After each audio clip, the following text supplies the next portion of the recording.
Tá difícil começar na advocacia? Tá achando que tá saturado, tá na crise, tem muita gente? Cara, calma, eu vou te mostrar por que que não é esse bicho de sete cabeças e por que também que a maioria das pessoas acha difícil e que não precisa ser tão difícil assim. Beleza? Então, bora comigo.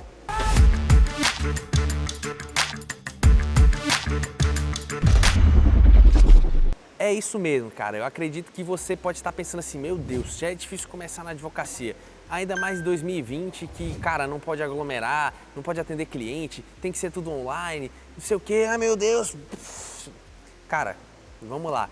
Antes que você venha me dizer que o mercado está saturado, que tem um monte de advogado, que tem gente que cobra honorários baixos, eu vou te dizer uma coisa, por que que é tão difícil para você começar na advocacia? Você só acha difícil advogar hoje porque você só sabe direito. É isso mesmo que você ouviu. Você só sabe direito, cara.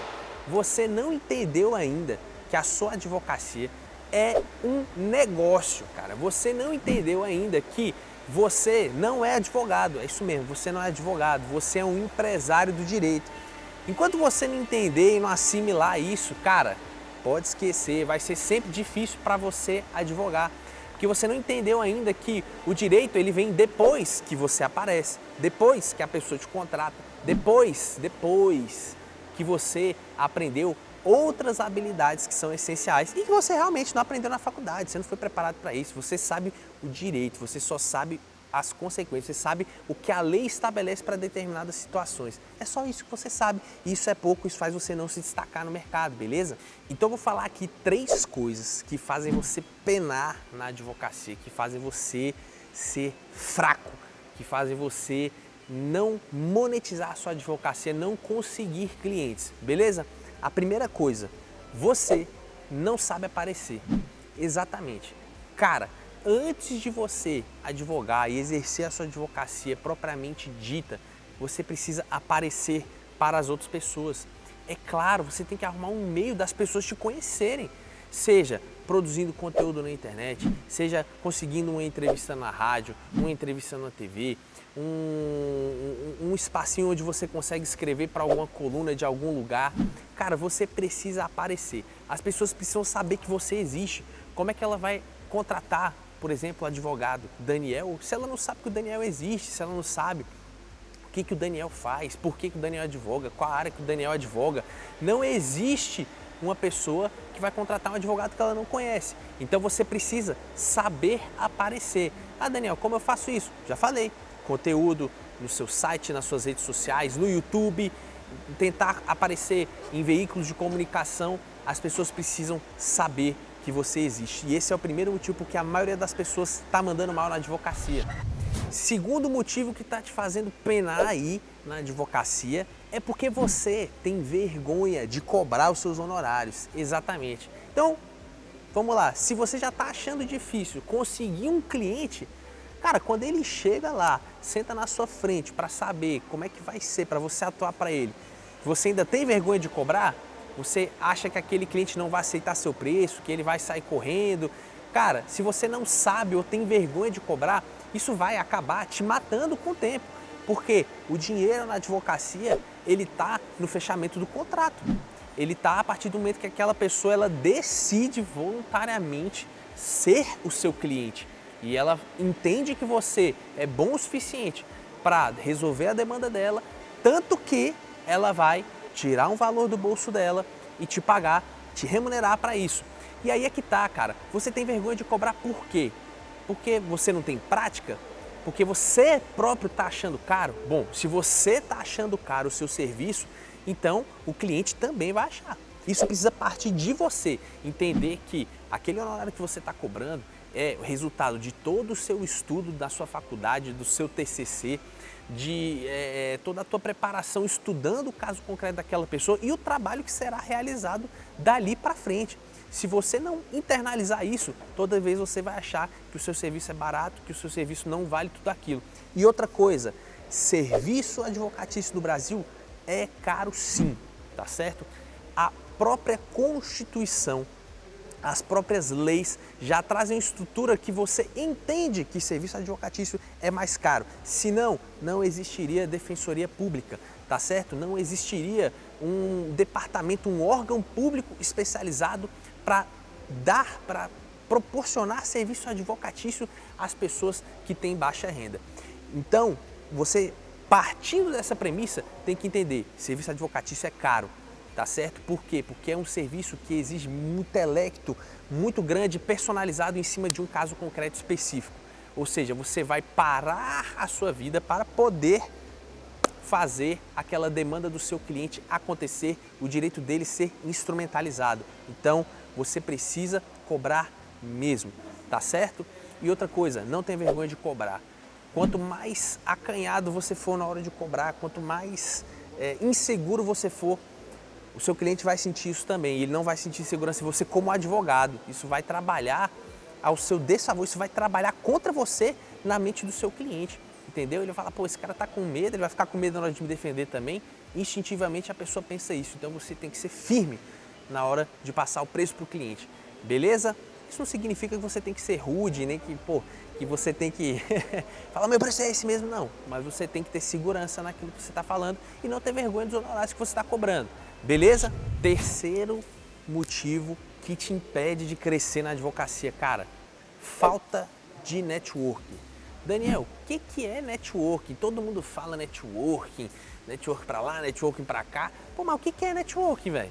Networking é a habilidade que você tem que desenvolver, cara, de construir relações interpessoais, ou seja, de conhecer pessoas, de crescer, fomentar essas relações interpessoais que vão trazer novos clientes no futuro. Ou seja, fazer contatos que têm possibilidades reais de te trazer clientes e fazer ganhar dinheiro. Isso é networking. Não é você bater papo furado com as pessoas, não é você ficar encontrando pessoas aleatórias. Não, você tem que ser objetivo na hora de fazer networking.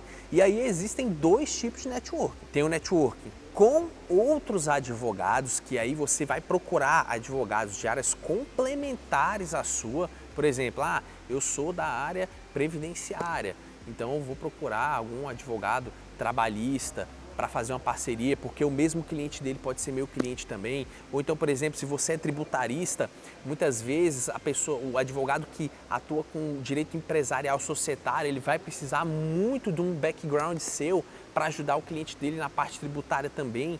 Então você precisa entender quais áreas são complementares à sua para você fazer um networking que tem realmente a possibilidade de te gerar contratos de dinheiro, indicação, parcerias, né? E você também construir uma relação ganha-ganha, ou seja, que você pode indicar para esse advogado parceiro também. Se não, esse networking é só bate-papo, é só papo furado. Então, para você fazer esse tipo de networking, você precisa analisar bem e ter a noção do que vai te complementar. E o outro tipo de networking é o networking para o público em geral, ou seja, aquele que você vai se inserir no meio onde o seu cliente está para fazer contato diretamente com pessoas que podem vir a ser seus clientes no futuro.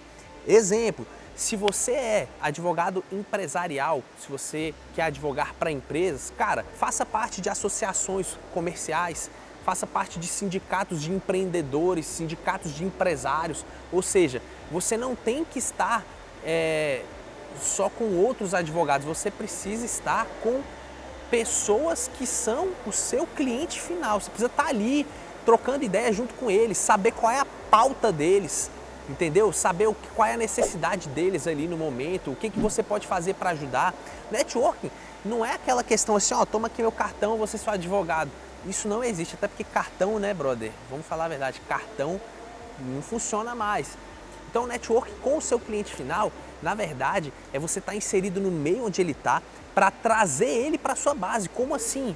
Cara, fazer o seu cliente final, o seu prospecto, aquele cara que pode vir a te contratar, consumir seu conteúdo, conhecer seu Instagram, conhecer seu YouTube, seu blog, seu site e começar a consumir o seu conteúdo. Essa pessoa que consome o seu conteúdo, que vai se habituando com você, ela está muito mais perto de contratar. Ninguém contrata um advogado do nada, chegar assim, opa, tá ali na esquina, vou contratar. Não, isso não existe. No mínimo a pessoa precisa de uma indicação. E aí é que tá, se não vai pela indicação, ou seja, além das indicações que você vai ter, você tem a parte de networking, ou seja, conversar diretamente com pessoas que podem vir a ser seus clientes. Então, para isso, você precisa saber, você precisa estar no meio, entender qual é o problema do seu cliente final em geral e como você pode elaborar soluções e conteúdos para ajudar eles. Porque, por exemplo, às vezes você está ali no meio dos empresários, eles estão tendo um problema com gestão de pessoas por causa da legislação trabalhista. Você tem conteúdos nesse sentido? Basta você fazer eles conhecerem as suas redes sociais, seu YouTube, seu canal, seu blog, para que eles entendam que, pô, o cara publica aqui, ele fala sobre isso, ele é bom, ele sabe resolver, entendeu? Então você precisa fazer o networking quando é para o seu cliente final, visando trazer ele para a sua base, beleza? Cuidados que você tem que tomar nessa hora aí. Se você está no ambiente que você foi para falar com o seu cliente final e você está notando que lá só tem advogado também, vai embora, cara, porque é melhor você não perder o seu tempo. Entendeu? Porque se você está só ali no ambiente onde só tem potenciais clientes seus finais, cara, significa que todos os advogados que estão ali também, eles são advogados que não te complementam porque são da mesma área que você atua e eles querem a mesma coisa que você. Então procure estar em um ambiente, quando for para o seu cliente final, onde não tenha tantos advogados assim, pode até ter alguns, mas se só tem advogado, cara, sai fora porque não vai ter bons frutos dali, beleza? Por isso, cara, que você tem que saber onde o seu público está. Se você souber onde o seu público está, você vai ter facilidade de frequentar ambientes, lugares, seja físico, seja online, onde o seu cliente está. Porque, presta atenção, network não precisa ser físico em eventos, ele pode ser online, pode ser num fórum online, num grupo no Facebook, entendeu? No LinkedIn. E, por exemplo, o nosso escritório aqui é um escritório focado em direito previdenciário. Cara, no nosso caso, nós somos focados em planejamento previdenciário.